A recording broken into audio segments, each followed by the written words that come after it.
2024 সালের জুনে শরীয়তপুরের নড়িয়া পৌরসভার বৈশাখীপাড়া এলাকায় উপজেলা স্বাস্থ্য কমপ্লেক্সের নতুন অবকাঠামো নির্মাণ কাজ শেষ হয়।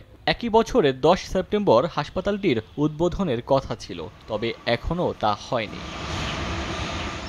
সংশ্লিষ্টরা বলছেন, উপজেলার মুলফুতগঞ্জ এলাকা থেকে পুরাতন হাসপাতালের কার্যক্রম সরিয়ে নেওয়ার আপত্তি জানান স্থানীয় কয়েকজন। এ নিয়ে তারা হাইকোর্টে রিট করলে বিষয়টি স্থগিত হয়ে যায়। 50 বেডের হাসপাতালে যেভাবে কার্যক্রম চলমান থাকার কথা, আমরা আমাদের সন্তুষ্টজনক সেবা দিতে পারছি না, যার কারণে আমাদের কাজকর্মে অনেক বিঘ্নিত হচ্ছে।